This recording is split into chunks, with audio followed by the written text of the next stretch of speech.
At the turn of the 20th century, the world of physics stood still in a deceptive calm. The air was thick with the scent of certainty.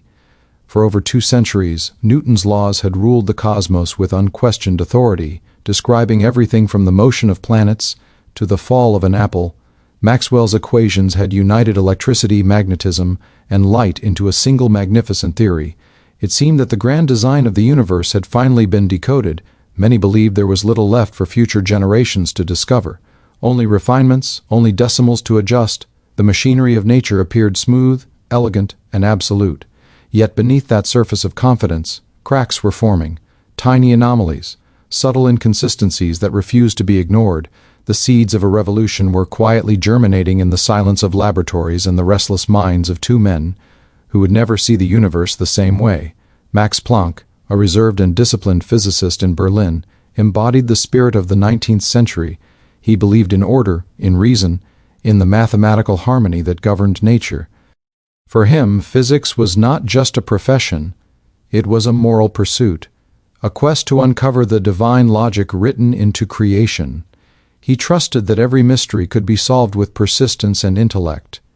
When he turned his attention to the strange problem of blackbody radiation, the way objects emit light and heat, he had no intention of dismantling the classical world. He only wanted to correct a few details. Yet destiny often hides in details. As he tried to reconcile experimental data with existing theory, he found himself face to face with something monstrous, the failure of the very foundations he adored. Classical equations predicted impossible infinities, suggesting that a heated object should radiate infinite energy. It was nonsense, a mathematical breakdown that mocked the perfection of physics. Planck, a man of calm temperament, was forced to do something radical, something he neither wanted nor believed. He introduced the idea that energy, instead of flowing in a continuous stream, came in discrete chunks, or quanta. This was not a leap of faith for him, but a last resort. He described it almost apologetically, calling it an act of desperation. The world would later call it genius. In that quiet moment in December 1900, when Planck presented his paper to the German Physical Society, no one in the audience knew that he had lit the fuse that would blow open the old universe. It was the birth of quantum physics, though Planck himself would not yet admit it. He had sown the seed of a scientific revolution that would challenge not only equations but the very notion of reality. Still, he saw it as temporary, a mathematical fix, not a philosophical awakening. But history had other plans. The universe had begun to whisper a new language, and Planck had been its reluctant translator. Far from Berlin, in a small patent office in Bern, Switzerland, another man was wrestling with the universe in his own way.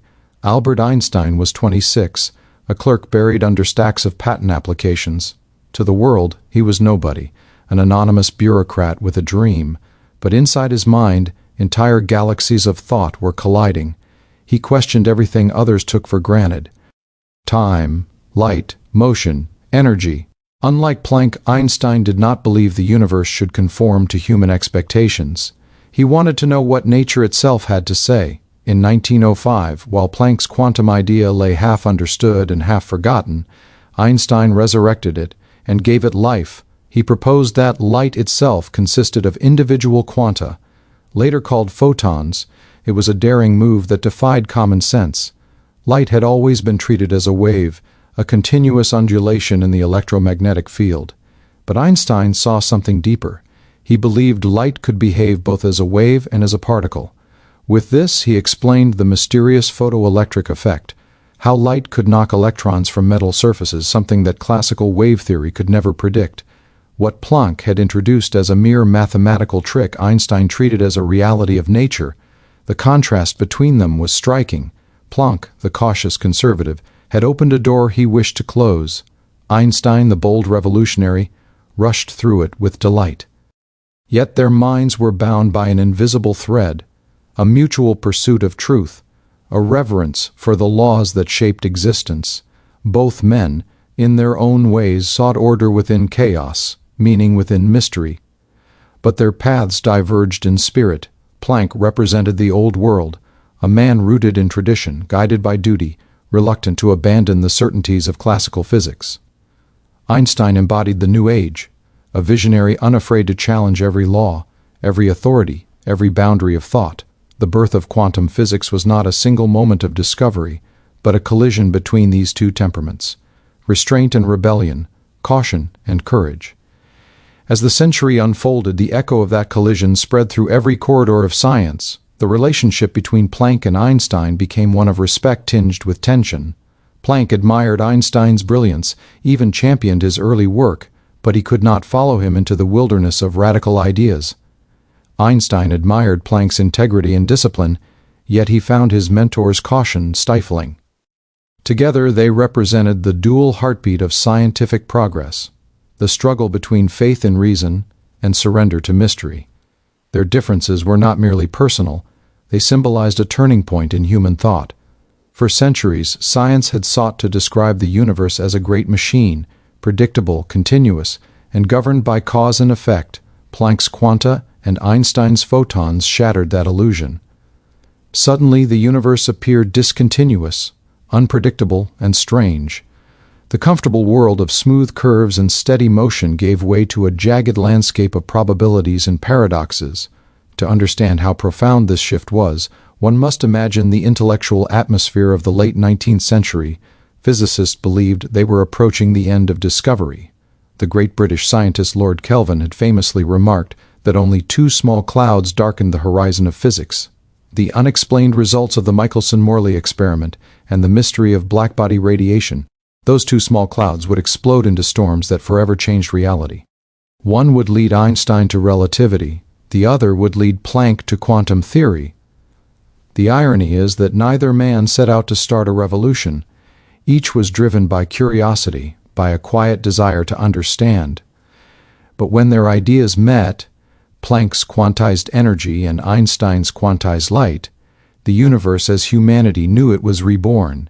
It was not just a scientific change, it was a philosophical earthquake, the deterministic world of Laplace, where the future could be predicted with absolute precision if one knew all the forces and positions of all particles, collapsed overnight. In its place emerged a world governed by chance and uncertainty, where energy existed in discrete bursts, where particles behaved like waves, and where observation itself altered reality. The clash between Planck and Einstein was not of anger or rivalry, but of worldview. Planck's universe was precise, moral, structured. Einstein's universe was dynamic, rebellious, and alive. Both sought truth, but they looked for it through different eyes. Their contrast was visible even in their personalities. Planck was methodical, disciplined, shaped by the rigorous traditions of German academia. He viewed science almost as a sacred duty, a service to truth. His lectures were calm, measured, and deliberate. Einstein, on the other hand, was unpredictable and intuitive. He followed thought experiments rather than equations, imagination rather than tradition. He once said, "Imagination is more important than knowledge," a statement that would have made Planck uneasy. Yet despite these differences, they shared mutual admiration. When Einstein published his theories in 1905, Planck was among the first to recognize their brilliance, even when he disagreed. He wrote letters defending Einstein's ideas, helping to bring them into the scientific mainstream. Their intellectual friendship became one of the most fruitful relationships in modern science, even as it was filled with philosophical disagreements that neither could resolve. The birth of quantum physics, then, was not the triumph of one man, but the dialogue between two. It was the conversation between order and chaos, between tradition and innovation. Planck's discovery cracked the shell of classical certainty, and Einstein's interpretation burst it open. Together, they revealed that the universe was not a clockwork but a symphony, its notes discrete, its rhythm uncertain, its harmony mysterious. This realization changed not only physics, but the way humanity perceived itself. For the first time, reality seemed participatory, not passive. Energy and matter were no longer continuous substances but quantized entities, existing in packets, jumping unpredictably from one state to another. The observer could no longer stand outside the system. Observation itself became part of the dance. It was as if the universe had awakened to consciousness. The early 1900s were a time of turmoil in Europe, industrial expansion, growing political tensions, and cultural transformation. Amid all this, science was quietly rewriting the meaning of existence. The old certainty that the universe was governed by mechanical laws began to dissolve. Planck's quantum hypothesis and Einstein's light quanta were like the first tremors of an intellectual earthquake that would soon shake the world with names like Bohr, Schrödinger, Heisenberg, and Dirac. But before these new voices arrived, it was the dialogue between Planck and Einstein that prepared the ground. Their contrasting minds became the two ends of a bridge, the bridge between classical certainty and quantum mystery. Planck often described his scientific work as a labor of love for truth. He did not seek fame or revolution, he sought understanding. Einstein, meanwhile, approached nature with the curiosity of a child and the audacity of a dreamer. Where Planck saw equations, Einstein saw visions. Where Planck hesitated, Einstein leaped. Yet without Planck's groundwork, Einstein's leap would have had no foundation to stand on. Without Einstein's daring, Planck's quantum might have remained an obscure mathematical footnote. The beauty of their contrast lies in its balance. One represented stability, the other motion; one order, the other freedom. The revolution they ignited was not a battle but a harmony, a cosmic duet that echoed across time. In the decades that followed, both men would watch their ideas grow beyond imagination. Planck lived to see his reluctant quanta become the cornerstone of a new physics, though he never fully embraced its philosophical implications. Einstein, on the other hand, would become uneasy with the very quantum world he helped create, resisting its probabilistic nature to his dying day. But that irony only deepens their legacy. Together, they remind us that truth in science often arises not from agreement but from tension. The clash of ideas, when guided by sincerity and intellect, gives birth to revolutions. As we look back today, more than a century later, it becomes clear that the birth of quantum physics was not a single event, but a transformation of human thought. It was the moment when two minds, one careful and conservative, the other bold and visionary, collided and created light in the darkness of ignorance. Planck's quantization and Einstein's photon were not just scientific breakthroughs. They were symbols of a deeper realization that reality itself is layered, mysterious, and beyond human certainty. Their clash marked the beginning of a new era, one that still unfolds in the laboratories, technologies, and philosophical debates of our time. The story of Einstein and Planck is not just a story of science, it is the story of humanity's courage to question its own understanding of truth. It shows that progress often begins when one mind dares to step beyond tradition, and another, even unwillingly, opens the door for it. The birth of a scientific revolution is rarely clean or comfortable. It is born of doubt, resistance, and conflict. But from that conflict emerges something greater, a new way of seeing the universe. In the quiet halls of Berlin and the dim office in Bern, two contrasting minds unknowingly shaped the destiny of physics, and in doing so redefined what it means to know. The spark that would become quantum physics did not begin with noise or acclaim, it began in silence. After Planck's reluctant announcement in 1900, few grasped the magnitude of what he had done. The professors in the hall nodded politely, taking notes, perhaps thinking it was another mathematical refinement, but in truth, he had shaken the pillars of certainty. His idea implied that the universe did not release energy smoothly, but in discrete, indivisible packets. To a mind trained in the classical school, this was madness. It meant that nature could jump rather than flow, that energy could behave like matter, and that reality itself might come in grains rather than a continuum. Planck returned home that evening, unaware that he had opened the most revolutionary chapter in modern science. Over the next few years, the strange idea of quantization began to drift quietly through the scientific world, like a message in a bottle. Some dismissed it, others ignored it, and only a few dared to explore it. One of them was the young Albert Einstein, a name that at the time carried no prestige and no position in academia, yet within him burned a rare combination of imagination and defiance. He saw in Planck's quantum hypothesis not a temporary tool, but a revelation about the structure of nature itself. In the photoelectric effect, he found a mystery that classical physics could not resolve. Light waves, according to Maxwell's theory, should deliver energy gradually. Yet experiments showed that light ejected electrons instantaneously, as if each photon carried a punch of fixed energy. Einstein realized that only if light were made of quanta, tiny, indivisible energy packets, could this be explained. It was an audacious claim that directly challenged the established view of light as a continuous wave. When Einstein published his paper in 1905, the scientific world was not ready. To many, it sounded absurd. Even Planck, the father of the quantum, struggled to accept Einstein's interpretation. He saw the quantum as a property of emission, not of light itself. Einstein, on the other hand, saw it as the essence of light. This difference might seem subtle, but it was philosophical. Planck's view allowed him to preserve the smoothness of the classical world. Einstein's destroyed it completely.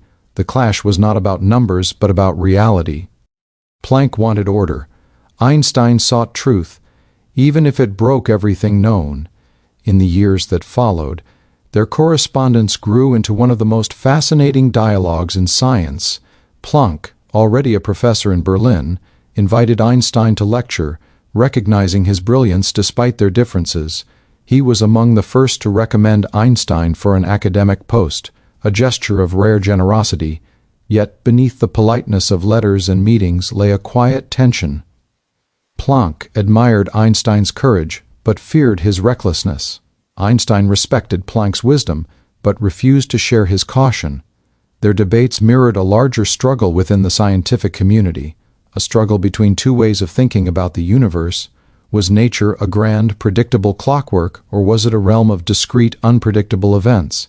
The early 20th century was a time of dizzying change. Technology was advancing. Industries were booming and human ambition seemed limitless. Amid this optimism, physics found itself facing an identity crisis. Experiments in radioactivity, atomic structure, and spectroscopy kept producing results that defied classical laws. Every time scientists tried to force nature into old equations, nature resisted. It was as if the universe had begun speaking a new dialect, one that few could understand. Planck had glimpsed a fragment of that language. Einstein was now trying to read it fluently. Their intellectual clash began to shape the next generation of thinkers. Young physicists like Niels Bohr, Werner Heisenberg, and Erwin Schrödinger grew up in a world already trembling between two realities, the classical and the quantum. They studied Planck's cautious equations and Einstein's bold interpretations, each drawing different conclusions. Bohr, inspired by both, built his model of the atom using Planck's quantized energy levels and Einstein's photons. For the first time, the mysterious spectra of light emitted by atoms could be explained. When electrons jumped between energy levels, they emitted or absorbed quanta of specific frequencies. Suddenly, the atom, the very foundation of matter, was no longer a miniature solar system but a theater of discontinuous transitions. The smooth orbits of classical mechanics were replaced by sudden leaps, and the word quantum became the heartbeat of a new physics. Planck watched these developments with both pride and discomfort. He had lit the candle, but its flame now flickered beyond his control. He respected Bohr, admired Einstein, yet could not fully embrace their vision. His instincts, shaped by decades of classical reasoning, made him skeptical of any theory that seemed to defy continuity. Einstein, meanwhile, found himself in a strange position. Celebrated as a revolutionary, yet increasingly at odds with the revolution he helped ignite. The irony deepened, as quantum mechanics evolved into something far stranger than even he could tolerate. He accepted that light was quantized, but refused to believe that randomness governed nature. For him, there had to be hidden laws, hidden variables, that restored order beneath the apparent chaos. Planck, more willing to yield to empirical success, accepted the strange rules even as he failed to comprehend their meaning. Thus, the two founders of quantum theory found themselves standing apart, separated by philosophy more than science. The world of science often advances through unity, but sometimes it advances through contradiction. The clash between Einstein and Planck became the crucible in which the quantum world was forged.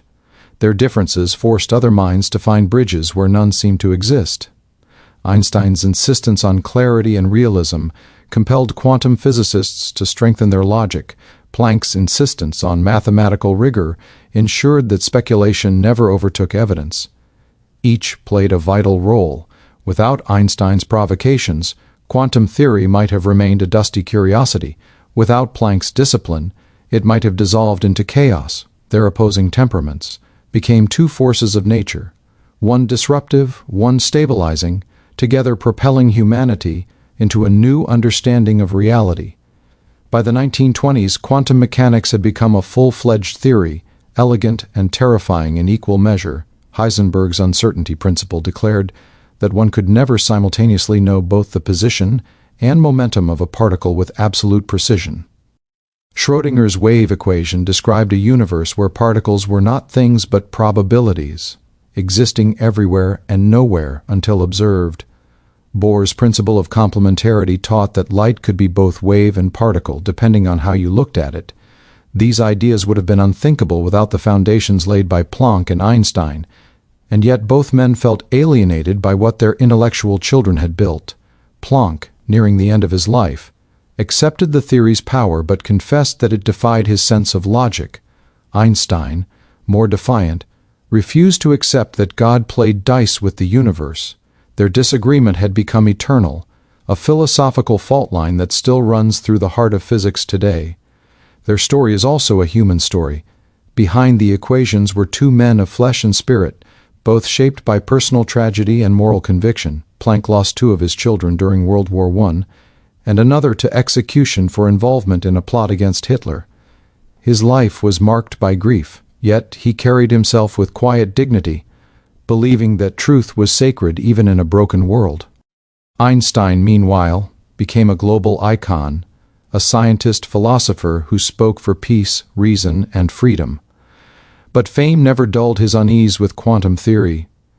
He spent his later years searching for a unified field theory that would restore order to the cosmos, trying to reconcile the smoothness of relativity with the graininess of quantum mechanics. In their separate ways, both sought harmony, a universe that made sense not just mathematically but morally. The clash between them was not a feud, but a dialogue that stretched across decades. When Einstein turned 50, Planck sent him a letter of deep admiration, calling him one of the greatest thinkers of their time. Einstein, in turn, referred to Planck as the standard-bearer of science. Their respect never faded, even when their philosophies diverged completely. It was a rare example of intellectual maturity, a friendship grounded in disagreement. They understood that truth was larger than either of them, and that progress required tension as much as consensus. In that sense, their relationship became a model for scientific discourse, a demonstration that genuine inquiry thrives not on harmony, but on challenge. Looking back, one can see how the entire 20th century of physics unfolded from the energy of their clash. Quantum mechanics gave birth to quantum electrodynamics, quantum field theory, and eventually quantum computing. Every transistor, every laser, every solar panel owes its existence to the strange laws that Planck and Einstein set in motion. Yet their philosophical debate still echoes in every discussion about the nature of reality. Are particles truly random, or are we merely ignorant of deeper rules? Is the universe fundamentally discontinuous, or is the quantum realm only an illusion of our limited perception? These questions remain unanswered, and perhaps they always will, but it was the contrast of Planck's restraint and Einstein's rebellion that gave us the courage to ask them. There is a poetic symmetry in how history remembers them.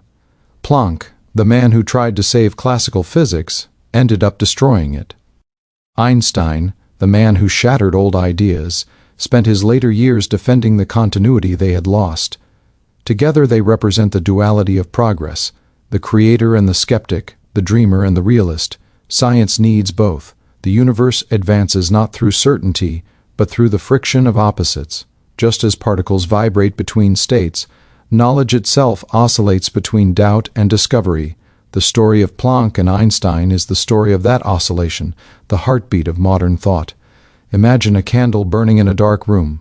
Planck was the one who struck the match, carefully, reluctantly, illuminating a small circle of light. Einstein took that candle and walked into the darkness, unafraid of what he might find. The glow spread until it became a blazing horizon, revealing a universe stranger than either man had dreamed. Yet even as the light expanded, shadows remained, mysteries still unsolved, paradoxes still unexplained. That is the nature of science. Every answer births new questions, every discovery deepens the mystery. Planck and Einstein did not close a chapter. They opened an endless book. In the quiet of hindsight, it becomes clear that their clash was never about who was right. It was about how truth unfolds, through contradiction, through humility, through the willingness to be wrong. Planck's quantization and Einstein's photon were not isolated theories, but reflections of two ways of seeing the same reality. Their dialogue reminds us that understanding is not achieved by erasing differences, but by exploring them. The scientific revolution they created was, at its heart, a human revolution, a shift from certainty to curiosity, from rigid order to living wonder. Today, as physicists probe deeper into the quantum world, seeking to unite it with Einstein's relativity, the echoes of that early 20th century clash still resound. The questions they raised remain the frontier of modern physics. How can gravity, smooth and continuous, coexist with the jittery quantized world of particles? Where does probability end and determinism begin? Every attempt at a grand unified theory is, in a sense, an attempt to reconcile Einstein and Planck, to bring their contrasting visions into harmony, and perhaps that reconciliation will never come, for their differences are not flaws but foundations. They embody the tension that drives discovery itself. As the century turned and the old world gave way to the new, two minds looked into the abyss of the unknown and refused to turn away. One sought stability, the other freedom, and between them they found a universe that was neither stable nor free but profoundly alive. Their clash did not divide science, it awakened it, from the quiet equations of Berlin to the revolutionary papers of Bern, from blackbody radiation to photons and uncertainty. The dialogue between Planck and Einstein stands as one of humanity's greatest intellectual symphonies. It reminds us that even the smallest quantum of thought can ignite the vastest transformation, and that sometimes the universe reveals its deepest secrets, not to those who agree, but to those who dare to disagree.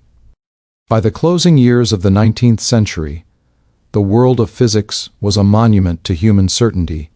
It stood like a great cathedral of logic, built stone by stone from the laws of Newton and Maxwell. Every phenomenon, from the orbit of planets to the behavior of steam engines, seemed to follow predictable, measurable principles. Scientists of that era often spoke with confidence that physics was nearly complete, that only a few minor details remained to be refined. Yet even as this confidence reached its peak, tiny cracks began to appear in the walls of that perfect cathedral. They came not from grand experiments, but from subtle, persistent puzzles that refused to fit the equations. Among them, one would prove fatal to classical thought, the mystery of how objects emit and absorb heat and light. It was here, in the invisible glow of a heated object, that the smooth world of classical physics began to crumble, and where Max Planck, a man of order and patience, would unknowingly set fire to its foundations. Planck did not seek revolution, he sought reconciliation. His mind was shaped by the classical ideal that nature is continuous, harmonious, and governed by immutable laws. He had been taught that all energy moves in smooth waves, and that the universe is like an ocean of motion, infinite and fluid. When he turned his attention to the problem of blackbody radiation, the light emitted by hot objects, he believed he would find harmony, not chaos. Experimental data showed that as an object heats up, it emits light of varying intensities across different frequencies.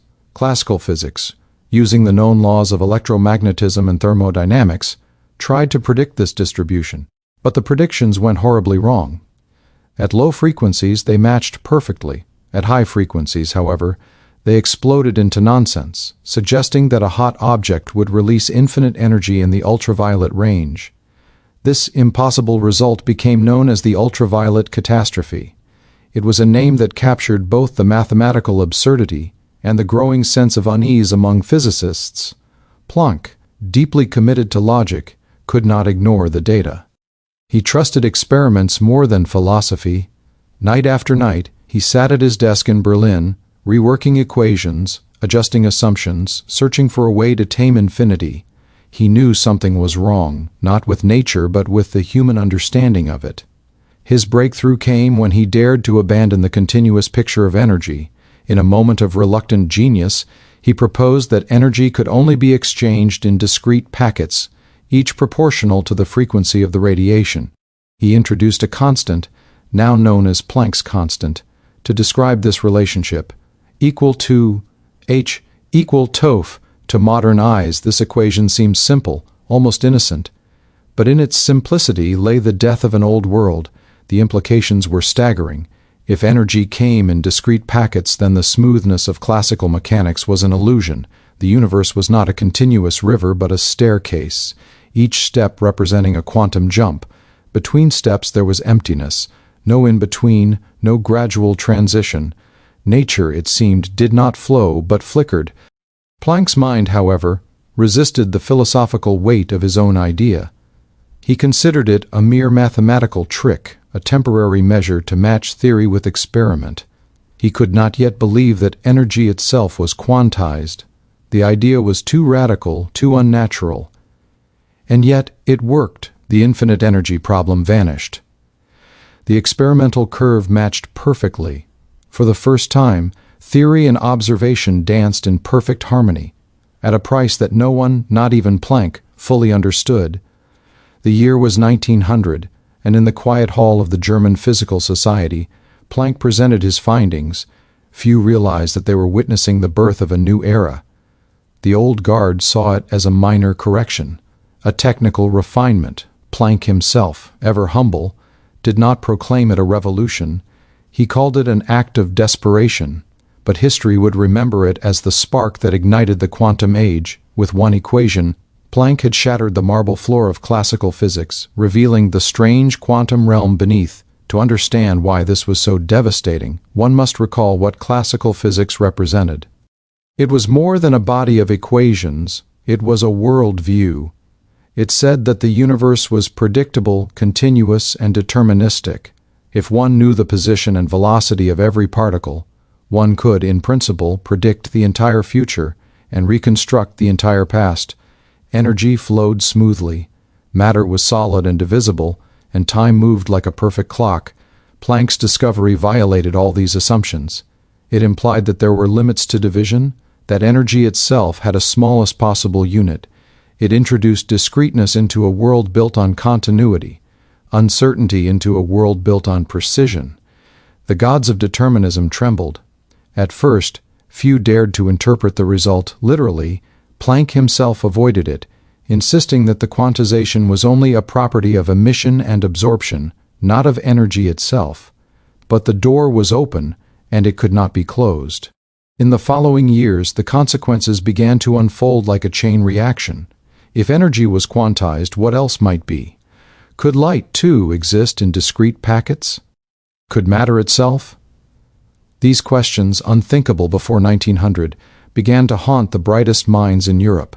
The neat equations of Newton and Maxwell began to look fragile, built on assumptions that nature no longer obeyed. It is one of the great ironies of history that Planck, the man who wanted most to preserve classical physics, was the one who destroyed it. He had been its most faithful servant, its last defender.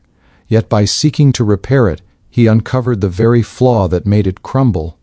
He did not realize it then, but he had pulled the first thread of a tapestry that would unravel everything humanity thought it knew about reality. The continuity of nature, the determinism of cause and effect, the objectivity of measurement, all would soon collapse under the weight of the quantum. In the early 1900s, physics entered a strange twilight. The old theories still worked for most things, but their foundations had been cracked. It was as though humanity were living in two worlds at once, the familiar classical world of everyday experience and the mysterious quantum world beneath, invisible yet powerful. Planck's idea was the bridge between them. His quantum hypothesis explained the blackbody curve, but no one understood why it worked. It was as if nature had given an answer without showing the reasoning, and that mystery would haunt scientists for decades. When Einstein appeared on the scene, he was one of the few who dared to take Planck's equations seriously. In 1905, he proposed that light itself was made of quanta, photons. This gave physical meaning to Planck's abstract constant and transformed it from a mathematical convenience into a property of nature. Planck admired Einstein's courage but remained skeptical. He could not bring himself to believe that light, the most continuous thing in the universe, could be composed of discrete particles. But by then the cracks had widened too far. The quantum idea, once whispered, had found its voice. Over the next few decades, the quantum grew from a controversial hypothesis into a full-blown revolution. Each new discovery chipped away at classical certainty. Bohr's model of the atom introduced quantized orbits. Heisenberg's uncertainty principle demolished the idea of absolute precision. Schrödinger's wave mechanics blurred the line between particles and waves. The universe revealed itself to be not a clock but a symphony of probabilities, where observation itself shaped reality. All of this flowed from the single, reluctant act of Planck in 1900. His equation, born of desperation, became the seed of modern physics. What made Planck's contribution so profound was not only its mathematical success, but its philosophical shock. It forced humanity to confront a new kind of nature, one that did not obey human intuition. For centuries, science had been built on the belief that reality could be described by continuous functions, that every effect had a measurable cause. Planck's quanta destroyed that illusion. Energy did not flow but jumped. There were gaps where none should exist, randomness where once there was certainty. In one stroke, Planck had shown that nature was deeper and stranger than anyone had imagined. His constant, H, became the heartbeat of the new universe.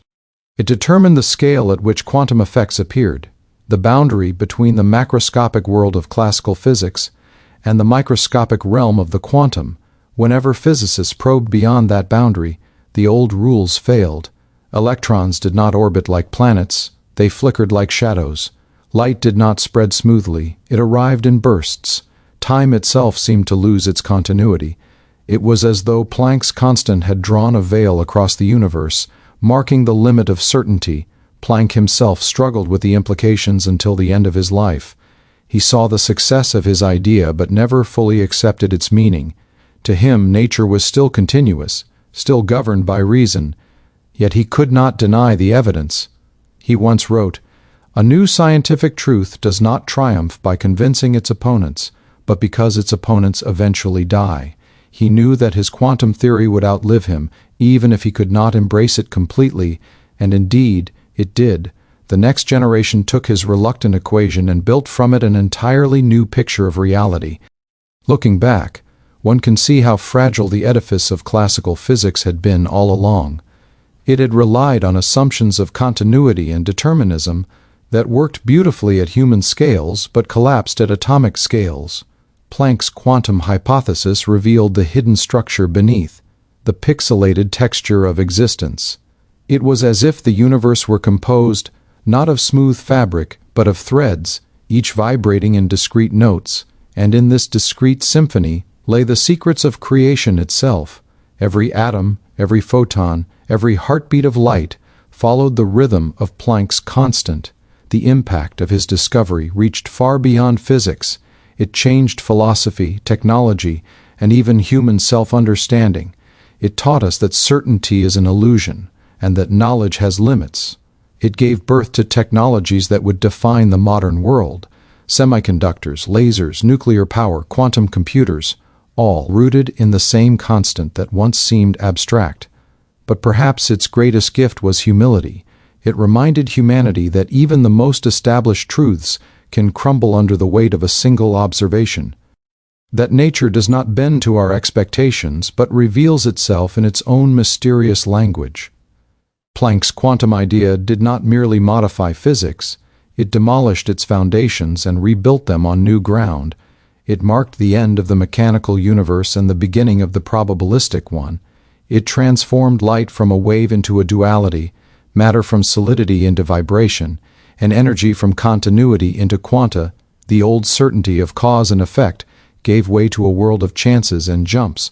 From the ashes of determinism rose the most accurate, yet most mysterious theory ever conceived, quantum mechanics, and at its root stood the quiet figure of Max Planck, the reluctant revolutionary who, in trying to preserve order, unleashed the greatest disorder science had ever seen. When Planck introduced his constant, he could not have imagined the tremors it would send through every corner of physics. For him, it was merely a mathematical key that unlocked an experimental lock. For the generations that followed, it was a revelation that changed what reality meant. The old dream of a perfectly predictable universe, the great mechanical clockwork envisioned by Newton, was suddenly exposed as incomplete. Energy no longer flowed like a smooth river. It arrived in bursts, like raindrops falling through a fog of probability. Classical physics had been built on the assumption that nature could be divided infinitely, that continuity was sacred. Planck's Quanta shattered that sanctity, replacing the smooth surface of existence with a mosaic of discrete tiles.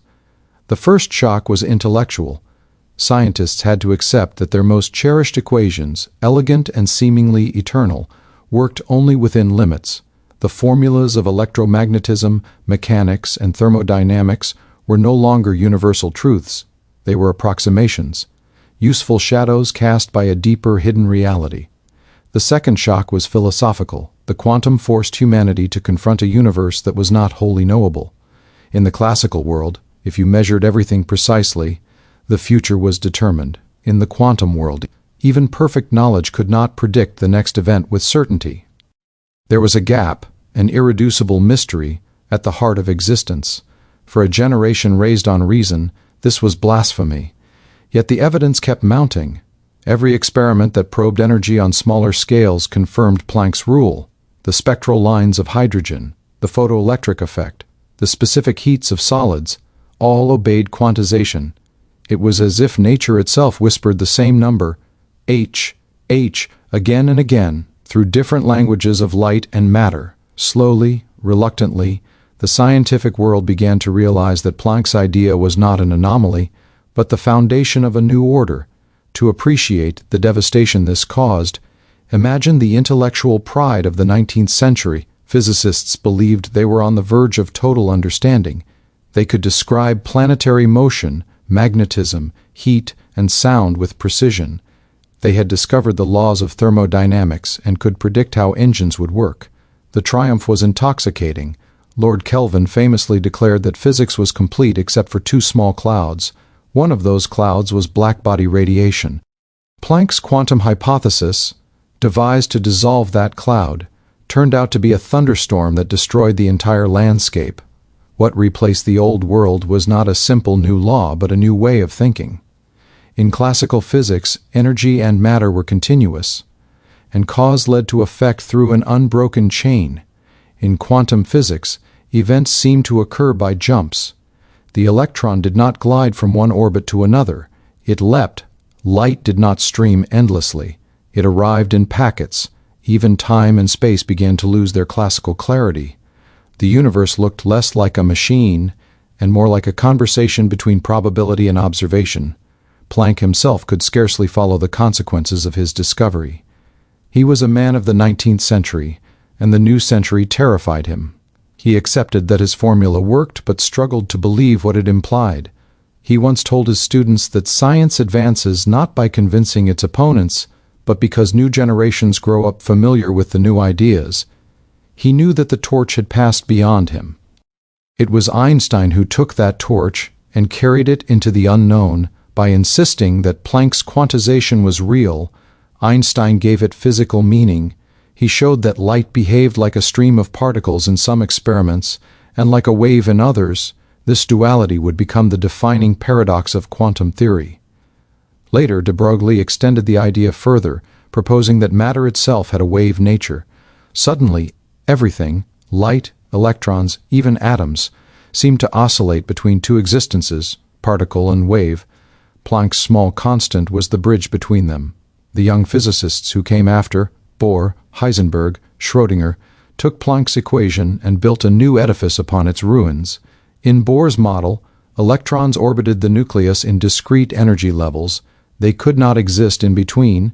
They could only jump, emitting or absorbing quanta of light.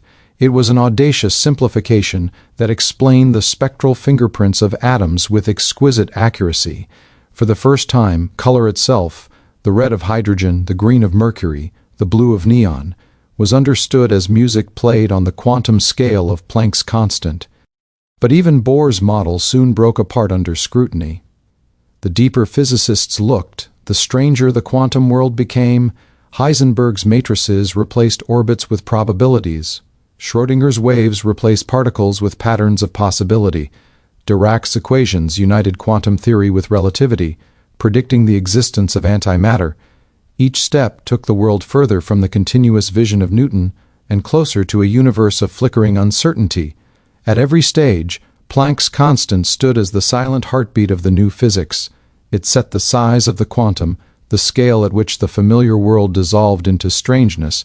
Whenever H appeared in an equation, it signaled that one was entering the microscopic realm, where logic bent and probability ruled. To engineers, it was a number. To philosophers, it was a revelation. It said that reality itself had texture, that existence was quantized, woven from indivisible threads. The philosophical consequences were enormous. Determinism, the proud banner of classical physics, was torn to shreds. The universe could no longer be described as a predictable machine, but as a statistical ensemble of possibilities. Even the act of observation acquired a new, mysterious role. When a physicist measured a quantum system, the system changed. Before measurement, it existed in multiple states at once. After measurement, it settled into one. This was not just a limitation of instruments. It was a feature of nature itself. The observer and the observed were entangled. All of this traced back to the small step Planck had taken at the dawn of the century. His equation had cracked open the door, and behind it lay a universe beyond imagination. The foundations of classical physics, continuity, determinism, objectivity, had been shattered not by an explosion, but by a whisper of numbers.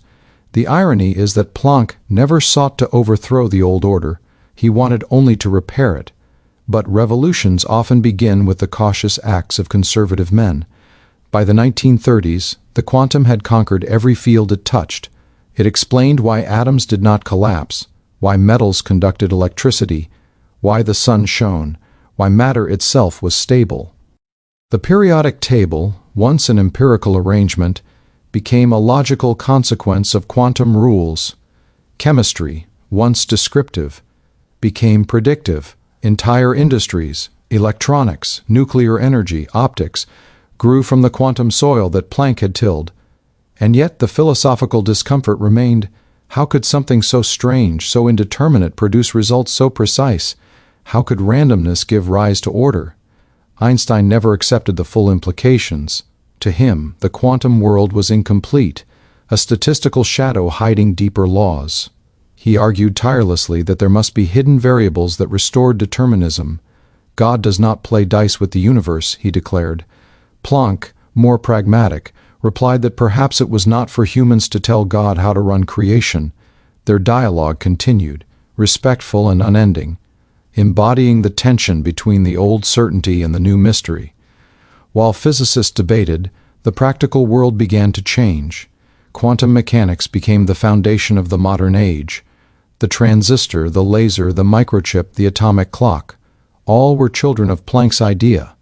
What began as an attempt to explain the glow of heated metal ended as the blueprint of technology. Humanity learned to harness the quantum rather than fear it. Yet even as we built quantum computers and satellites, the philosophical questions persisted. What is a wave function? Does reality exist before we observe it? Are we co-creators of the universe we measure? These questions still echo the moment Planck wrote down equal to h equal toph to grasp how completely his idea shattered classical foundations. One need only look at the scales of magnitude. In the macroscopic world, Planck's constant is unimaginably small, about 6.626 x 10 34, 6.626 by 10, 34 joule seconds. Its smallness explains why classical physics works so well in daily life. The quantum jumps are too tiny to notice. But at the atomic scale, H is decisive. It dictates the structure of atoms, the emission of photons, the stability of matter. It defines the boundary between what we can predict and what we can only describe statistically. That such a minuscule number could carry such cosmic weight is one of the greatest paradoxes in science. Planck's revolution was also a moral one. It taught humility. It showed that even the grandest theories can fail when faced with new evidence, that certainty is a luxury nature rarely grants. It reminded scientists that truth is not owned but discovered, sometimes by accident, sometimes against one's will. Planck himself endured ridicule and skepticism. For years his idea was considered too abstract to be real, yet he persisted, guided not by ambition but by fidelity to evidence. He once said, "I did not seek to found a new physics, I only wished to bring the existing one into harmony with the facts." In that wish lay the seed of transformation. As the 20th century unfolded, the world learned to live with the duality Planck had unleashed. We built theories that treated particles as waves, waves as probabilities, and probabilities as reality. We learned that energy and matter are interchangeable, that empty space seethes with virtual particles, that observation collapses possibilities into outcomes. Each discovery traced back to that night in Berlin, when a quiet man, searching for order, found discontinuity instead. The universe had revealed its grain, and nothing would ever be smooth again. The collapse of classical physics was not a single explosion, but a slow erosion. Each new experiment removed another brick until the old structure could no longer stand. What rose in its place was not a new fortress of certainty, but a shimmering landscape of equations that described probabilities with perfect precision. Quantum mechanics, though born of doubt, became the most accurate theory ever created. It predicted spectral lines to 12 decimal places, the magnetic moment of the electron to incredible precision. Its success was undeniable, its meaning unfathomable. Today Planck's constant appears everywhere, in the definition of the kilogram, in the workings of GPS satellites, in the algorithms of quantum cryptography. It has become the pulse of modern civilization, and yet the philosophical wound it opened has never fully healed. Physicists still debate what the quantum world truly means. Is the wave function real or just a tool? Does the universe split into multiple realities with every observation? Beneath every question lies the same tremor that began in 1900, when continuity died and quantization was born. If one listens carefully, one can still hear the echo of that moment. It is in the hum of computers, the flicker of fluorescent lights, the transmission of a laser beam. Every technology that defines modern life is a hymn to Planck's idea. But beyond the machines lies a deeper story, the story of how humanity's perception of the universe changed forever. The classical world, neat and deterministic, gave comfort. The quantum world, uncertain and discrete, gives truth. Between them lies the thin line drawn by a single constant, a number that humbled certainty and birthed wonder. Planck's quantum idea did not just shatter physics, it reshaped the human mind. It forced us to accept that knowledge has boundaries, that precision coexists with unpredictability, and that even in chaos there is order. It transformed science from the pursuit of absolute certainty into the pursuit of deeper questions. In doing so, it mirrored life itself, unpredictable, discrete, yet profoundly meaningful. The world after Planck was no longer mechanical, it was alive with possibility. At the dawn of the 20th century, the name Albert Einstein did not yet conjure the image of a global genius or the father of relativity. He was a clerk, a quiet thinker in a small patent office in Bern, reviewing technical drawings of electric clocks and electromagnetic devices. Yet behind those mundane routines, his mind was building universes. He lived in a storm of thought experiments, imaginary trains moving at the speed of light, clocks ticking in relative motion, beams of energy pulsing through space. He questioned everything that others accepted as certain. Among those questions was one that would both birth quantum physics and haunt him for the rest of his life. What, in truth, is light? Einstein's fascination with light had begun long before 1905. As a boy, he imagined chasing a beam of light and wondered what it would look like if he could catch up. That simple image carried within it the seeds of his two greatest revolutions, relativity and the quantum. When he read Planck's 1900 paper on blackbody radiation, something ignited. Planck had shown that energy was quantized, but he had treated the idea as a mathematical fix, a trick-to-match experiment. Einstein saw more. He asked, what if these quanta were not abstractions? What if light itself were composed of indivisible packets of energy, each carrying a specific amount determined by its frequency? It was a thought as heretical as it was brilliant. In 1905, the year the world would later call his annus mirabilis, his miracle year, Einstein published 4 papers that changed physics forever. One explained Brownian motion, another introduced special relativity, a third proposed equal to 2 equal Tomk 2, and one, quietly tucked among the others, gave birth to the photon. In that paper, he took Planck's hesitant step and made it real. He proposed that light was made of quanta that could strike electrons from a metal surface, an effect that classical wave theory could not explain. The photoelectric effect had puzzled experimenters. Increasing the brightness of light did not eject more energetic electrons, but increasing the light's frequency did. Einstein's photon explained everything. Each packet of light had an energy, equal to h equal toph. When a photon hit an electron, it gave up that energy instantly, liberating it from the metal. No continuous wave could do that. Light was not just a wave, it was a stream of particles. The irony of Einstein's career is that this idea, which launched quantum theory into physical reality, would later become the cornerstone of a vision he could never fully accept. He had given birth to the photon, yet he remained a defender of realism, a believer that nature obeys precise, deterministic laws. To him, physics was a map of what is, not merely of what we can measure. The new quantum world, with its probabilities and uncertainties, felt to him like an abandonment of truth. But in 1905, that battle still lay far ahead. In that moment, he was the revolutionary torchbearer. His paper was radical, but it was also logical. It did not discard the wave theory of light, it expanded it. Light behaved like a wave in interference and diffraction, yet like a particle in emission and absorption. It was both, depending on how you looked at it. The duality seemed absurd, but nature did not mind absurdity. Einstein, fearless, trusted observation more than tradition. It seems, he wrote, that the emission and transformation of light occurs as if it consisted of energy quanta localized in space.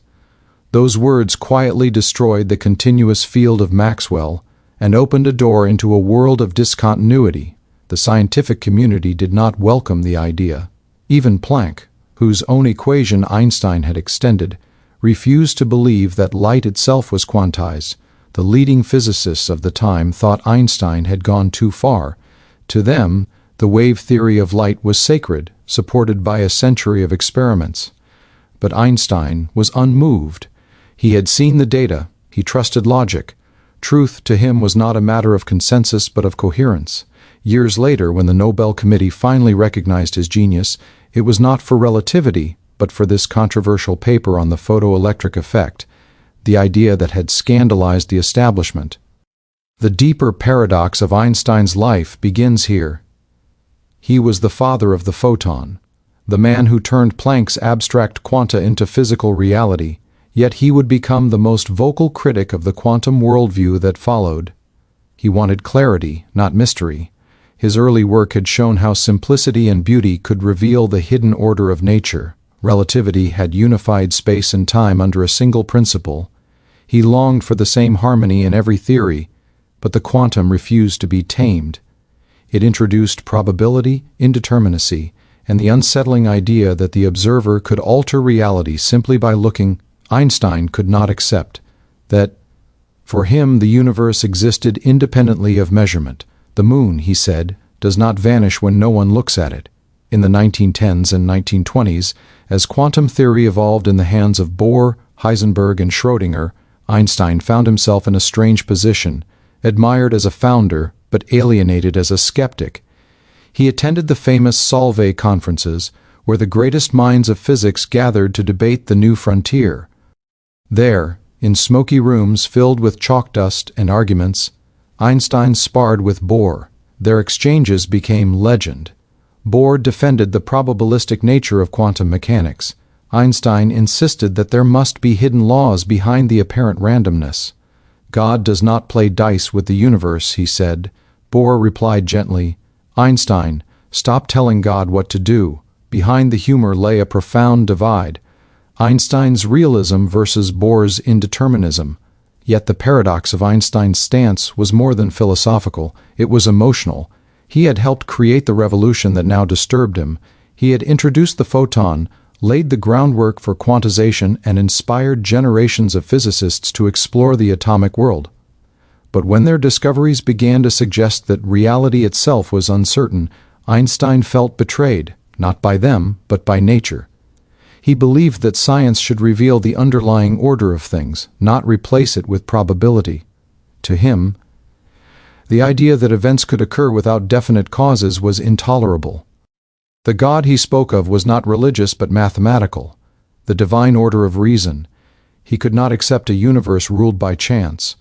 Still, he never rejected the quantum mathematically. He admired its accuracy, its predictive power. He used it, refined it, even expanded it, but he insisted that it was incomplete. In 1935, he and his colleagues Podolsky and Rosen published a paper known as the EPR paradox. It proposed a thought experiment in which two particles, once connected, could influence each other instantly across any distance. If quantum mechanics were correct, this spooky action at a distance violated the principle of locality, that nothing could travel faster than light. Einstein used this paradox to argue that quantum theory was missing something, that there must exist hidden variables restoring causality. Ironically, decades later, experiments would confirm that the spooky correlations were real, proving that the quantum world truly defied classical intuition. The journey from the Bern Patent Office to the halls of the Solvay conferences traces a man who, more than anyone, embodied the dual nature of modern physics. He was at once destroyer and preserver, revolutionary and traditionalist. His equations tore down the walls of 19th-century thought, yet his heart clung to its vision of a lawful universe. The photon was his child, yet the quantum it revealed became his adversary. Perhaps no figure in science better illustrates the tragic beauty of genius, the capacity to create ideas that outgrow their creator. Einstein's insistence on realism was not stubbornness but faith, a faith in the intelligibility of the universe. He once said, "The most incomprehensible thing about the universe is that it is comprehensible." He believed that behind every phenomenon, no matter how strange, there was an underlying logic waiting to be discovered. He feared that quantum mechanics, in embracing probability, would abandon that quest. For him, physics was not about what could be measured, but about what truly existed. To accept indeterminacy as fundamental felt like surrender. His relationship with Planck remained one of mutual respect, though their temperaments diverged sharply. Planck was cautious, loyal to the establishment. Einstein was fearless, an outsider even at the height of his fame. Yet both shared a moral seriousness about truth. Planck admired Einstein's courage. Einstein admired Planck's integrity. Together, they had initiated the quantum revolution, but only one, Einstein, would fight against its ultimate interpretation. The irony deepened as the years passed. Young physicists who revered him for relativity began to see him as an old man out of touch with the new physics he had helped create. But Einstein did not mind. He cared more for coherence than for consensus. "I am convinced," he wrote, "that God does not play dice. The theory is correct, but it is not complete." Meanwhile, the photon continued its silent revolution. It explained not only the photoelectric effect but also Compton scattering, fluorescence, and the stability of atoms. It became the carrier of electromagnetic force, the messenger between particles. Every advance in quantum electrodynamics, every laser, every fiber optic communication system is an echo of that 1905 paper. Einstein's vision of light as quantized energy became the foundation of modern optics. The paradox is that the man who could not embrace quantum indeterminacy gave us the particle that proved it. Einstein's dual legacy, father of the photon, defender of determinism, reflects the tension at the heart of science itself. Progress depends on two kinds of minds, those who break the old laws and those who seek new ones to replace them. Einstein was both. His creativity destroyed the classical world. His conscience sought to rebuild it. That is why his story feels not just intellectual but deeply human. It reminds us that even the greatest thinkers wrestle with their own creations, that knowledge always outruns understanding. As he grew older, Einstein withdrew from the mainstream of physics, devoting himself to the search for a unified field theory. He wanted to merge gravity and electromagnetism into a single framework, to restore continuity to a world fragmented by the quantum. His office in Princeton became a sanctuary of equations, filled with chalkboards scrawled with symbols no one else could decipher. Visitors found him lost in thought, hair wild, eyes distant. He seemed to live halfway between two universes, the smooth space-time of relativity and the jittery microcosm of the quantum. He never found the bridge between them, but his pursuit kept alive the dream that order still underlies chaos. By the time of his death in 1955, quantum mechanics had triumphed. It had been tested, confirmed, and woven into the fabric of technology. Yet even as the new generation celebrated its success, they acknowledged Einstein's paradoxical role.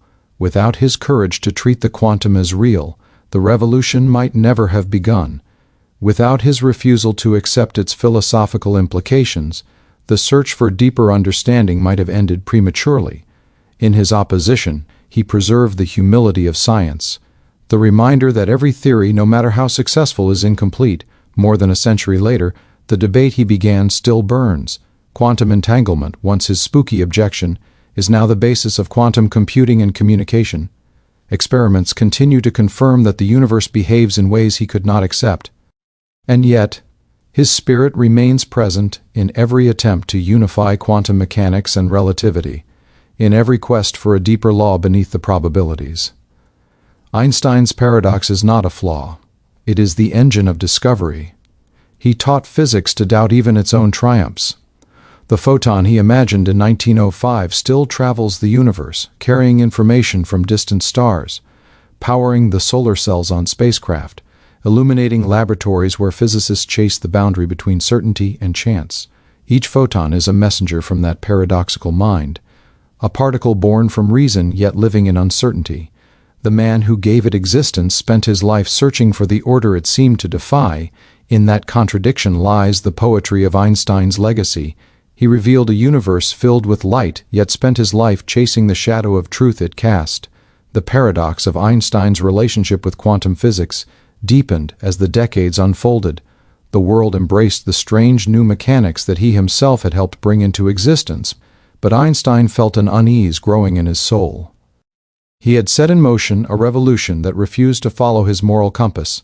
The photon, his own conceptual child, was proof that nature behaved in packets, yet the interpretation that emerged from it defied everything he believed about reality. He could not accept that the act of observation determined the outcome, that probability ruled where law should reign.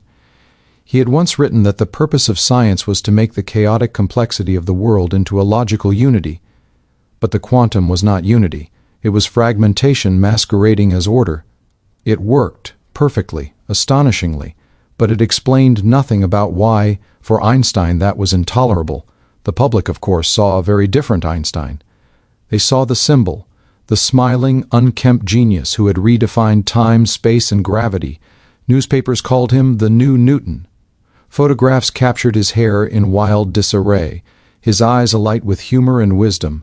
To the outside world he was an oracle, to himself a troubled seeker. His peers marveled that the same man who had freed physics from classical chains with relativity now fought against freedom itself in quantum mechanics.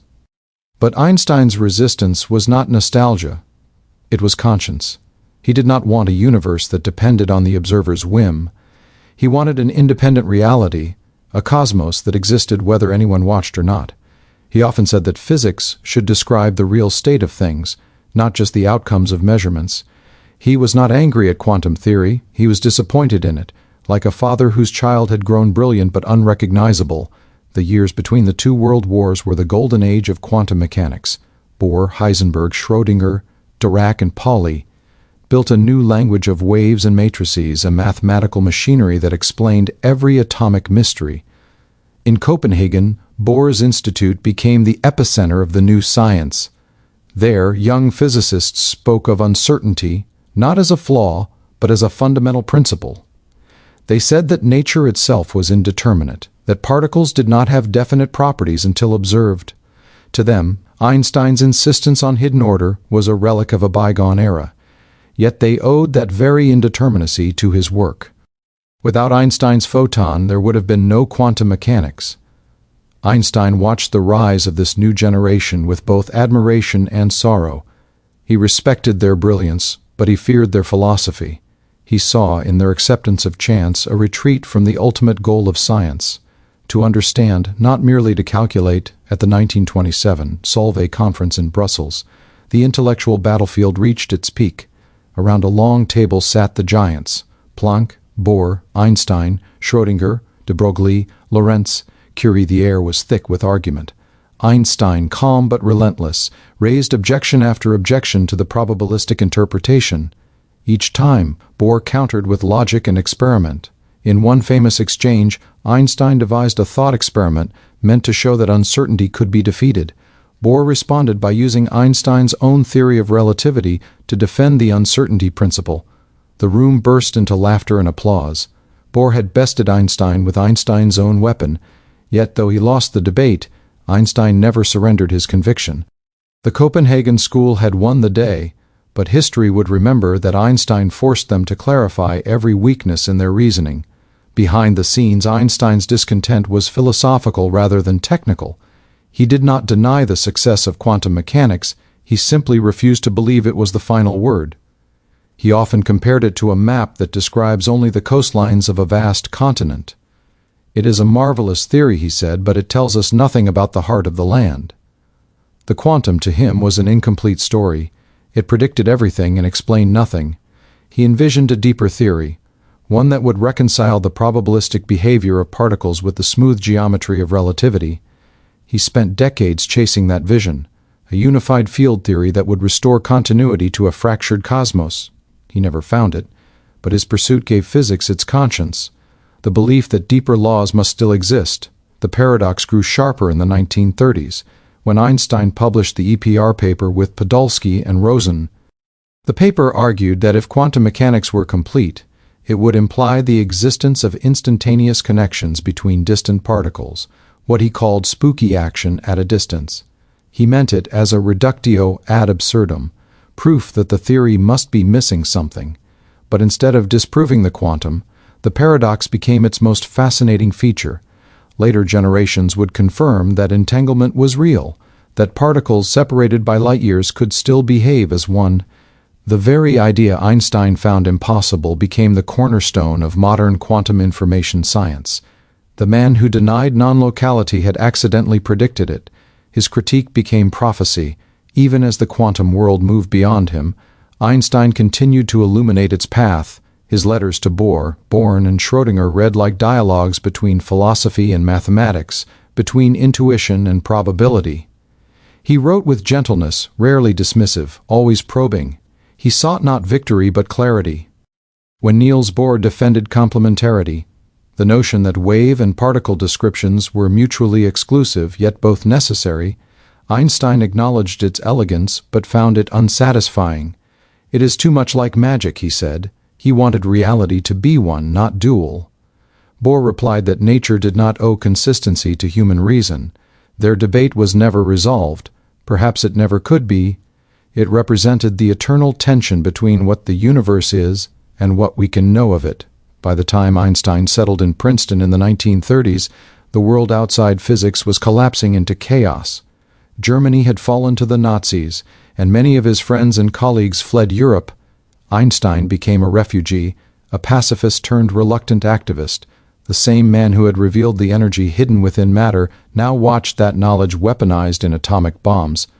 He grieved that science, born of curiosity, could become an instrument of destruction, yet even in the shadow of war, he never stopped working. Each morning he walked to the Institute for Advanced Study, his mind still chasing unity in the laws of nature.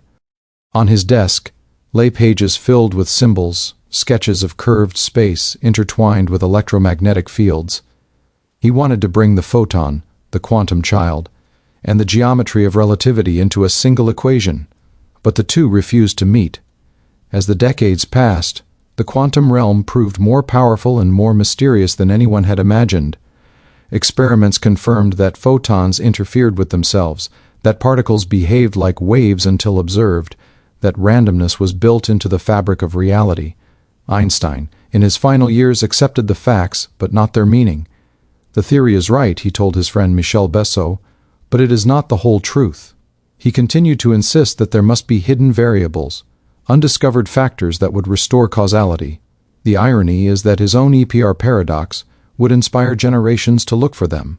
Experiments by John Bell in the 1960s, long after Einstein's death, would show that any such hidden variable theory must allow precisely the kind of spooky connections Einstein rejected.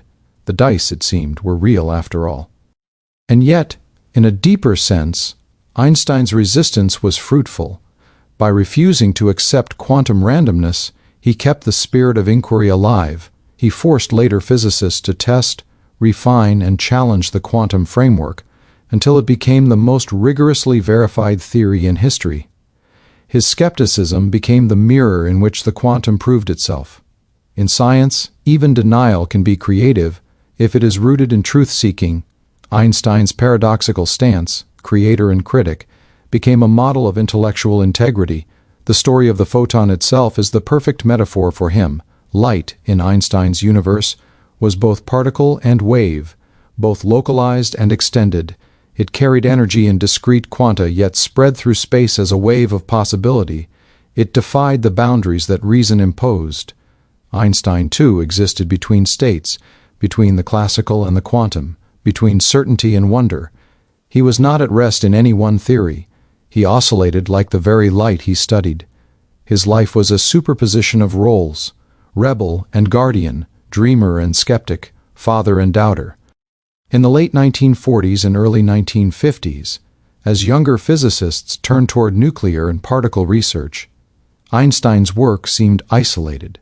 Visitors to his Princeton office found him surrounded by stacks of papers, each filled with attempts to unify the forces of nature. He welcomed them with warmth, discussing not fame but ideas. He often said that imagination was a form of prayer, a communion with the hidden order of the cosmos. To him, understanding was a moral act. Even when he criticized quantum mechanics, he did so out of reverence for truth. He could not accept mystery as final, he needed reason to pierce it. When he died in 1955, he left behind a universe still divided between his two creations. Relativity described the grand architecture of space and time. Quantum mechanics described the restless motion of the microscopic world. The bridge between them remains elusive even now. Every attempt at quantum gravity, every string theory, every unification effort is, in a sense, a continuation of Einstein's unfinished quest. The paradox of the man who gave us both the photon and the pursuit of realism lives on in the equations of today's physicists. In the century since that quiet paper of 1905, the photon has become the messenger of modern civilization. It races through fiber optic cables carrying the world's information, triggers the sensors of digital cameras, fuels the solar panels that capture sunlight, and probes the edge of the cosmos through telescopes. Every beam of light that leaves a star is a whisper of Einstein's imagination. The same particle that revealed the quantum nature of energy now tests the boundaries of relativity as it travels across galaxies. Each photon is both tribute and irony, a quantum child born of a man who longed for classical order. There is something profoundly human in that contradiction. It reminds us that knowledge is never comfortable, that the truths we discover often defy the ideals we cherish. Einstein's struggle with the quantum is not a story of failure but of fidelity, to reason, to evidence, to beauty. He refused to let even his own discoveries go unchallenged. He gave physics not only new laws but a new conscience. In his tension between belief and evidence lies the secret strength of science, the courage to doubt even one's own revelations. Perhaps that is why his image endures beyond equations. We see in Einstein not just intellect but integrity. He symbolizes the restless curiosity that pushes humanity forward, the humility to admit ignorance, the bravery to oppose the tide when conviction demands it. He taught that every theory is provisional, that the quest for understanding is infinite. His paradox, father of the photon, defender of reality, became the mirror of our own search for meaning in a world that oscillates between certainty and mystery. If we listen closely to the universe today, we can still hear his question echoing through the silence between stars. What is light? It is the question that unites his two visions, the wave of relativity and the quantum of energy. Each photon that strikes our eyes carries that ancient question across the void. It is both particle and wave, both law and freedom, both order and chaos. It embodies Einstein himself, the man who sought unity and found paradox, who gave us light yet wrestled with its shadows. And perhaps, in the end, that is the true legacy of Einstein's contradiction. He showed that progress is not the triumph of certainty but the dialogue between opposites.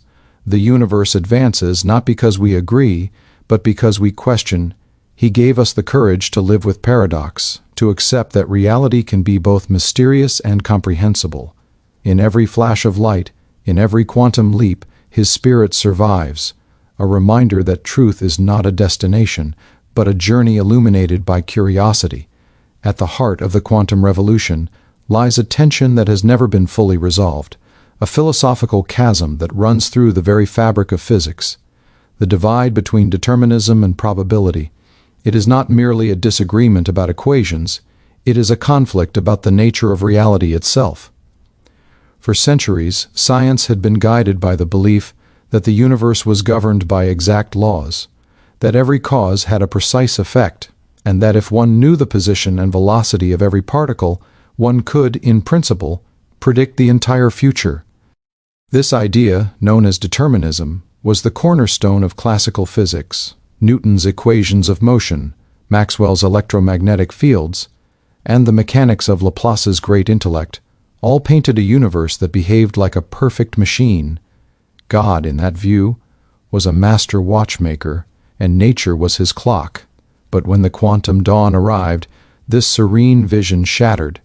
The discovery that energy came in quanta, that particles behaved like waves, and that observation itself altered outcomes, introduced an irreducible randomness at the heart of existence. Suddenly, the universe was no longer a predictable clockwork. It was a cosmic casino. The first cracks appeared in the early quantum experiments. When electrons passed through a pair of slits, they formed interference patterns like waves, yet when measured individually, each electron landed as a particle. It was as if nature played both sides of the game, revealing different faces depending on how it was watched. The equations worked perfectly, yet they refused to say why. Instead of definite outcomes, they offered probabilities. Instead of certainties, they offered likelihoods. Quantum mechanics did not tell us what would happen, it told us what might happen, and how often. This new vision was an affront to the classical faith in order. For physicists like Einstein, it was unbearable. He believed that God did not play dice, that randomness was only a reflection of human ignorance, not a property of nature. For others, like Bohr and Heisenberg, the indeterminacy was not a flaw, it was a revelation. They argued that the universe at its core was not deterministic but probabilistic, that uncertainty was woven into its very structure. The debate between these two visions became one of the most profound intellectual duels in history. To the classical mind, probability was a tool for ignorance. When we say a coin has a 50% chance of landing heads, it is because we do not know the exact forces and angles involved. In principle, if we knew every detail, we could predict the outcome. But quantum probability is different. It is not ignorance, it is law. Even with perfect knowledge, one cannot predict the next event with certainty. An atom may decay in 1 second or 1 million years. Nothing causes the exact moment. It simply happens. Nature chooses without reason. This was the world that horrified Einstein but enchanted Bohr. Bohr saw in it a new kind of beauty, a universe not enslaved by rigid cause and effect but free to express itself through patterns of chance. For him, determinism belonged to the macroscopic world of stones and planets, while the quantum world pulsed with creative unpredictability. The wave function, the mathematical object describing all possibilities, was not a map of hidden realities, but the reality itself. When we measure it, we collapse the possibilities into one outcome, and in doing so, we participate in creation. The philosophical consequences rippled far beyond physics. Determinism had long been linked to the concept of fate, to the comforting notion that the universe follows an intelligible plan. The quantum idea of probability introduced a universe of freedom, spontaneity, and uncertainty. It redefined causality itself. Events were no longer chained in an unbroken sequence. They could arise spontaneously, guided only by statistical laws. To some, this was liberating, the universe as an open system, alive with potential. To others, it was terrifying, a cosmos without control, where chance ruled even the atoms of life. The arguments between Einstein and Bohr became symbolic of this divide. Einstein saw in probability an abdication of reason, while Bohr saw in determinism an illusion of control.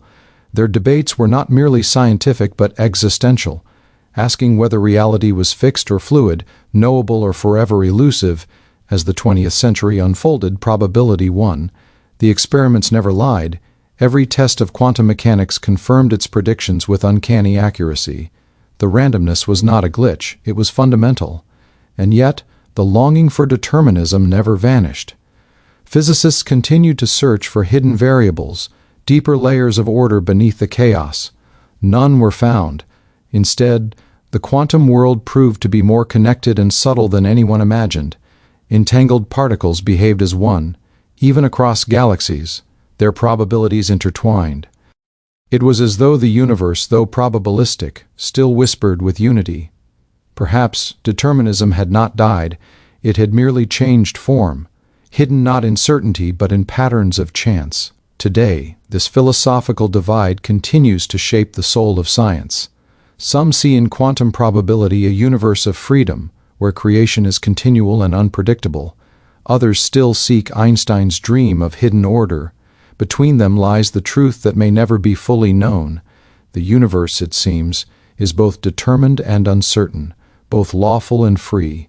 The dice are real, but perhaps they are thrown by laws deeper than we can yet see. In that delicate balance between determinism and probability, between necessity and chance, the cosmos reveals its most human quality, mystery. The clash between Einstein and Planck soon expanded beyond equations and laboratories. It became a philosophical earthquake that split the scientific world into two visions of reality. On one side stood the dream of a perfectly ordered universe, governed by laws that left no room for chance. On the other, a strange new picture emerged, one in which probability ruled and certainty dissolved the moment one tried to grasp it. The fifth keynote, the debates that shaped the meaning of light, matter, and energy, was more than a scientific struggle. It was a battle over the soul of truth itself. The confrontation took its most iconic form in the dialogues between Einstein and Niels Bohr, who represented the rising generation of quantum thinkers. They met often at the Solvay conferences, where the atmosphere was electric with curiosity and confrontation. In the smoky halls of Brussels, Einstein would rise calmly to challenge the young physicists. His voice was never raised, but his logic was relentless.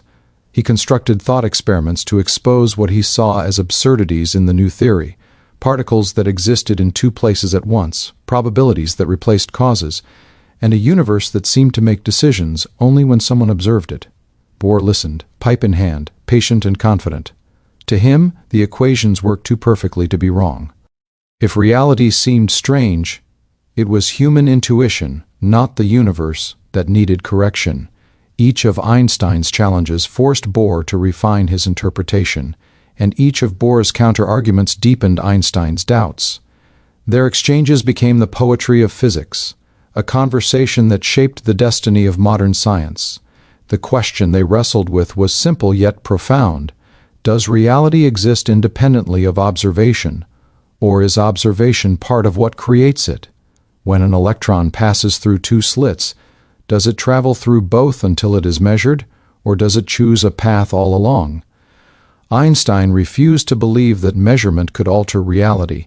He wanted a world where light and matter possessed definite properties, whether or not anyone was watching.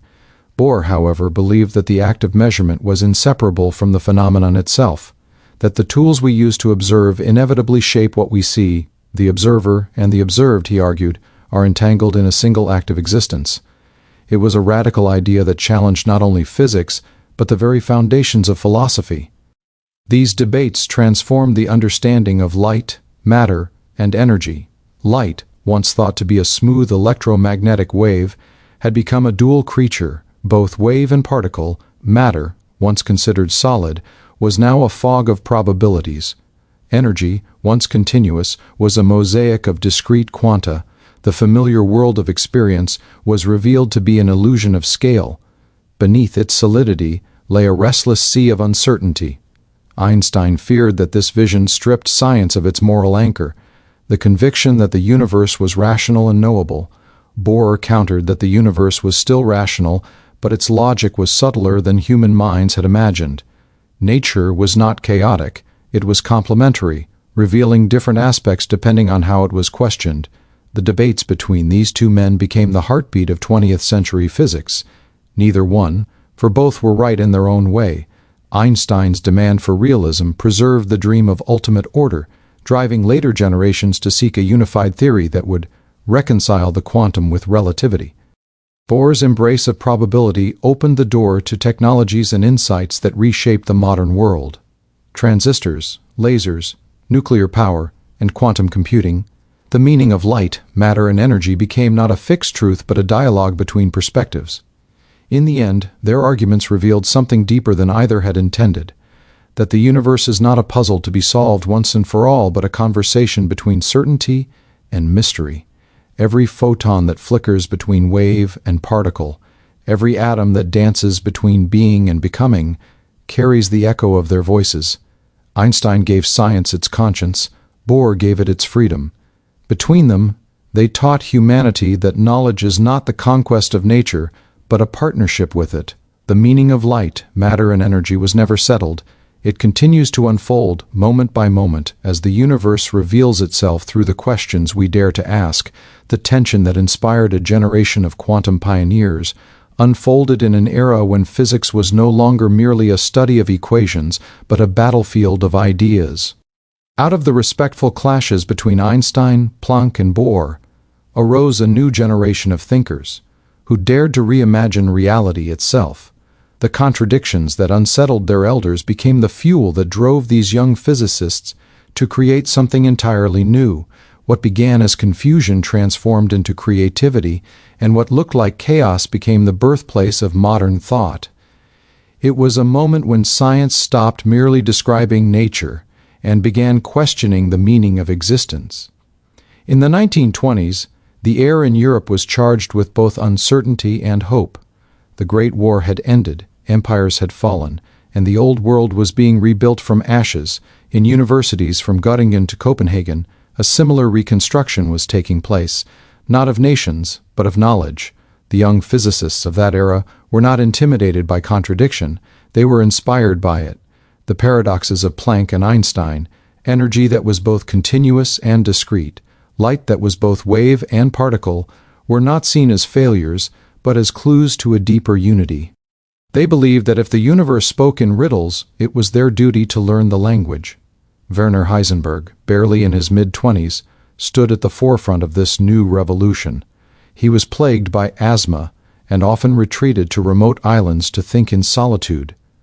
It was there, in 1925, that he conceived an entirely new way of describing the quantum world, matrix mechanics. Instead of tracking exact paths of electrons, he focused on what could be observed, the transitions, the jumps, the measurable outcomes. His equations abandoned the determinism of classical physics, embracing uncertainty not as an obstacle but as a principle. The result was the famous uncertainty principle, which declared that one could never know both the position and momentum of a particle with absolute precision.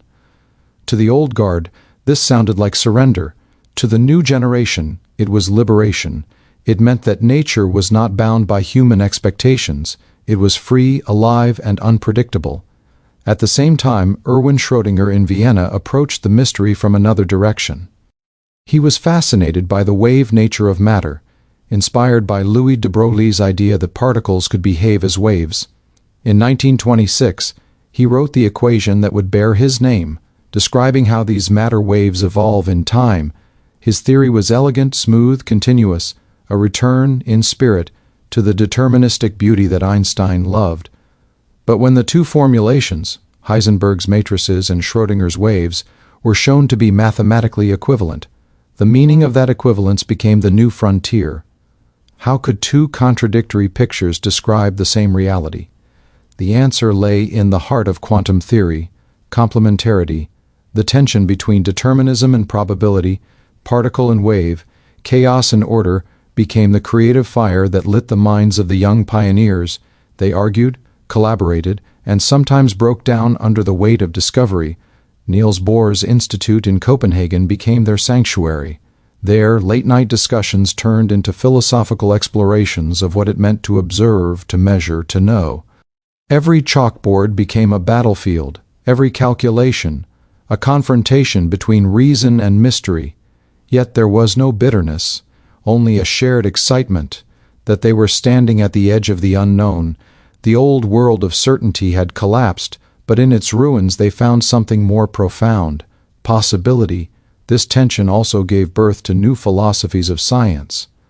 For centuries, physics had been about uncovering what is. Now it became about understanding what can be known. The observer was no longer a passive witness, but a participant in the unfolding of reality. When Heisenberg spoke of uncertainty, he was not merely describing experimental limits. He was redefining the relationship between humanity and the cosmos. The pioneers saw themselves as explorers of an invisible ocean, guided not by maps but by intuition. They were no longer seeking to master nature but to listen to it. The philosophical implications spilled into every corner of human thought. Artists, poets, and writers began to echo the language of uncertainty and duality. The rigid lines of classical art gave way to abstraction. Literature began to play with time and perspective. Psychology embraced the hidden layers of the unconscious. The revolution in physics was not isolated. It resonated through culture itself, reshaping how humanity saw its place in the universe. Out of the tension between logic and mystery emerged a new humility, the realization that to understand reality is to engage with paradox. By the late 1930s, the pioneers had transformed confusion into clarity of a new kind. Quantum mechanics had become a complete framework, capable of predicting with astonishing accuracy the behavior of atoms and light. But even in success, the sense of wonder remained. The debates between Einstein and Bohr had not been in vain.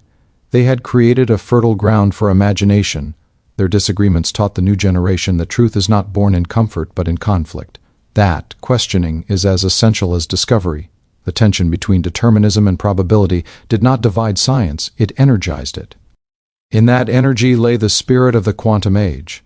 Heisenberg, Schrödinger, Bohr, Dirac, and countless others carried forward the torch lit by Planck and Einstein. They were children of contradiction, raised in an era where certainty had died and mystery had become the new muse. Their courage was not in finding answers but in embracing the questions that defied them. The tension that once seemed unbearable became their source of strength. Out of it came not just equations but a new vision of the cosmos, one where everything is connected, uncertain, and yet profoundly ordered. Even today, that same creative tension drives the frontiers of science, the search for quantum gravity, the exploration of consciousness, the dream of unifying the microscopic and cosmic worlds. All are descendants of that original struggle between reason and wonder. The pioneers proved that conflict, when guided by curiosity, can become creation. The tension that divided Einstein and Bohr became the heartbeat of discovery itself, reminding every generation that truth is not the end of questioning, but the beginning of it.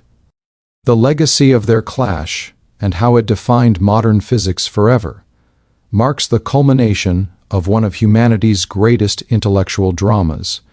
When Einstein and Planck first stepped into the arena of quantum thought, neither imagined that their debates, doubts, and discoveries would reshape the destiny of science for a century to come.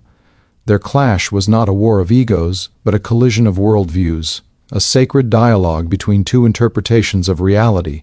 Out of their differences arose not destruction but creation, a new physics, a new philosophy, and a new way of seeing the universe.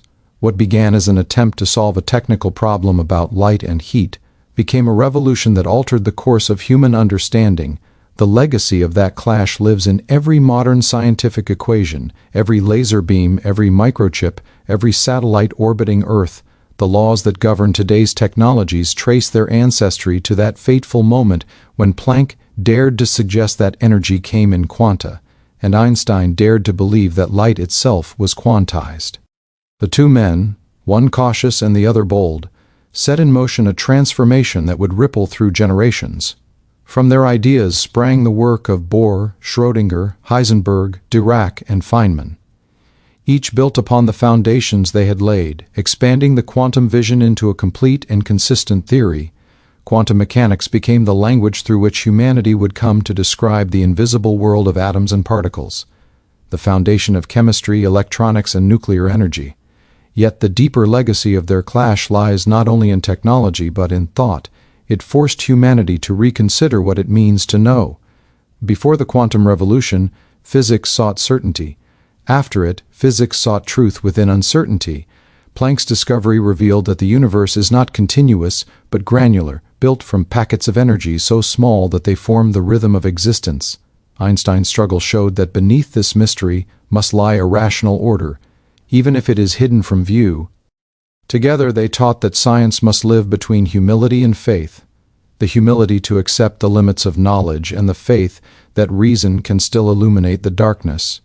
Their influence extended beyond laboratories into philosophy, art, and culture. The early 20th century became a time of fragmentation and renewal, as painters like Picasso and Kandinsky broke forms into abstract pieces, mirroring the quantum world's discontinuity. Writers began to explore nonlinear time and multiple perspectives, echoing relativity and uncertainty. Even theology and metaphysics felt the tremor. Philosophers debated whether free will could coexist with quantum indeterminacy.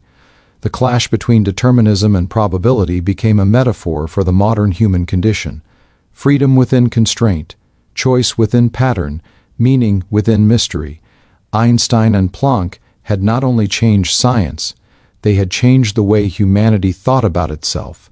In universities across the world, students learned that the universe was not a rigid clockwork, but a living system of probabilities and relationships. Quantum mechanics explained how the sun shines, how atoms bind, how life itself emerges from the dance of molecules. It also gave birth to quantum field theory, which described how particles and forces are manifestations of the same underlying fields. Out of their clash eventually grew the standard model of particle physics, the most precise and comprehensive description of nature ever achieved. But even that grand achievement carries within it the same philosophical tension that began with them, the coexistence of mathematical perfection and fundamental mystery. Einstein's refusal to accept the randomness of the quantum world, far from hindering progress, inspired generations to keep searching for a deeper unity. His dream of a single theory connecting all forces of nature became the guiding light for physicists in their quest for unification. String theory, loop quantum gravity, and other frontiers are all heirs to that vision. Planck's humility before evidence set a moral standard for science itself, the belief that even the smallest anomaly can open a doorway to truth. Between Einstein's defiance and Planck's discipline, the scientific method found balance. The clash of their philosophies created not division, but dynamic equilibrium, the heartbeat of discovery. Today, when a quantum computer processes information through the superposition of states, when astronomers observe light bent by gravity from distant galaxies, when engineers harness the energy of the atom or decode the spin of electrons in nanotechnology, they are participating in the legacy of that early 20th century revolution. Every advance in modern physics, quantum mechanics, relativity, cosmology, information theory, flows from the river they set in motion. Even the greatest unsolved mystery of all, the reconciliation of quantum mechanics with general relativity, is a continuation of their unfinished dialogue. In the laboratories of the 21st century, Einstein and Planck are still in conversation, their ideas still colliding, still evolving, But perhaps their most profound legacy is spiritual rather than scientific. Their struggle reminds us that truth is not born in certainty but in conflict, that knowledge grows where questions refuse to die. Planck's reluctant quantization and Einstein's stubborn realism were two sides of the same human longing, the desire to understand the cosmos not as chaos but as creation. They showed that science is not a collection of answers but a journey of wonder. Their clash taught humanity to embrace paradox, to accept that light can be both wave and particle, that reality can be both determined and free, that order and mystery coexist. More than a century later, we live in a world illuminated by their light. The technologies they inspired power civilization. The ideas they ignited still challenge the mind. The clash that once divided them has become the harmony that defines us. Einstein and Planck may have disagreed on the nature of reality, but together they revealed its depth. Their legacy endures not because they resolved the mysteries of the universe, but because they expanded them. They showed that every discovery opens new doors, that every answer carries another question folded inside it. The universe they left us is vast, uncertain, and breathtakingly alive. It does not move like a machine, but breathes like a living poem, rhythmic, unpredictable, radiant. And at its core, echoing through every particle of light, is the story of two men whose clash changed everything. Planck gave us the quantum, Einstein gave it meaning, and together they gave humanity the courage to look into the infinite and keep asking why. Their dialogue still continues, in equations, in experiments, and in the hearts of those who dare to wonder.